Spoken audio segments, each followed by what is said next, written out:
Pakistan versus England पहला test और उसका दूसरा रोज अपने इख्तिताम को पहुंचा। पाकिस्तान के लिए बन चुके हैं 195 स्कोर। आप इसे टारगेट ही समझो, आप लीड ना समझो, क्योंकि आगा जी ने एक स्कोर के ऊपर हैरी ब्रूक का कैच ड्रॉप किया और उसने मारे हैं 91 स्कोर।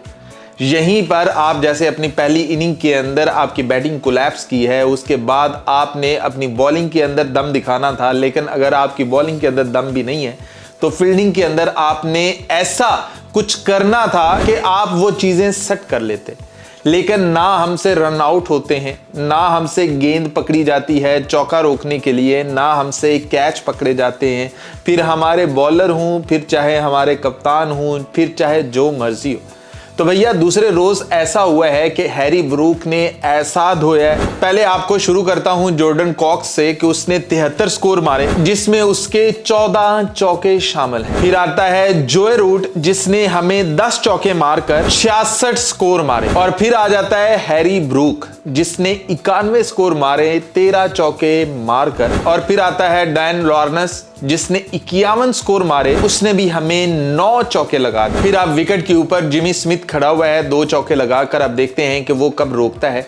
जबकि अगर बॉलिंग की बात की जाए तो आज के दिन के अंदर एक खुरम शहजाद की विकेट आती है और 5 विकेटें आती हैं भाई साहब अली उस्मान की। अली उस्मान 5 विकेटें ले जाता है और वही बंदा है जो 91 के ऊपर हैरी ब्रूक को आउट करता है। हैरी ब्रूक का कोई सीन नहीं था, कोई बंदा थका हुआ नहीं है, बिल्कुल एक्टिव माइंड के साथ वो खेले जा रहा है और वो लंबा खेलने के चक्करों में है कि भाई मैंने बहुत ज्यादा स्कोर मारने हैं, मैं तो नजदीक तो मैंने रुकना ही नहीं है ना।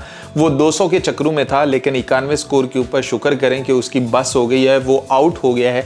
वरना पाकिस्तान जो था ये 195 की लीड, आज के ही दिन 250 की लीड होती अगर वो खेल रहा होता।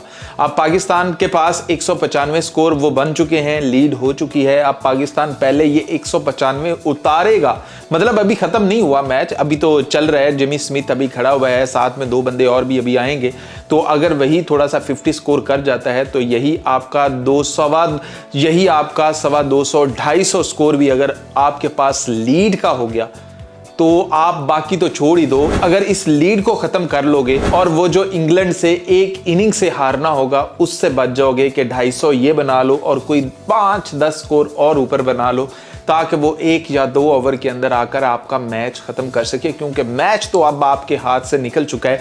जैसे आगा जी के हाथ से हैरी ब्रूक का कैच निकला है, वैसे ही आपका ये मैच निकला है। तो अब देखते हैं कि बाकी आगे क्या होता है। लेकिन दूसरे रोज पाकिस्तान की पटाई हुई है, बुरी तरह से पटाई हुई है। आप कहीं नहीं कह सकते कि पाकिस्तान गेम के अंदर आया है। एंड पे आप बॉलर्स को आउट करके आप कह दें कि गेम्स के अंदर पाकिस्तान आया, तो damage has been done, damage हो चुका हुआ है आपका। जो हैरी ब्रूक ने, जो आपके वो जो जोए रूट ने, लॉर्नस ने, जो उन्होंने आपको डैमेज देना था, कॉक्स ने वो दे दिया हुआ है कि कोई 14 चौके मार रहा है, कोई 10 चौके मार रहा है, कोई इतने, कोई ये।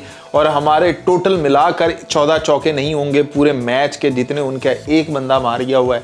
तो सेंचुरी शुक्र करें अभी किसी की आई नहीं है, लेकिन सब ने इतना चिप इन किया है कि उनका मिडिल ऑर्डर इतना स्कोर बना गया है कि शायद पाकिस्तान का टॉप ऑर्डर भी उतना स्कोर ना बना पाए। तो ये है दूसरे रोज का खेल। 195 के साथ इंग्लैंड अभी खेल रहा है। इंग्लैंड की अभी 8 विकेटें गिरी हैं, अभी भी इंग्लैंड के पास 2 विकेटें बाकी हैं।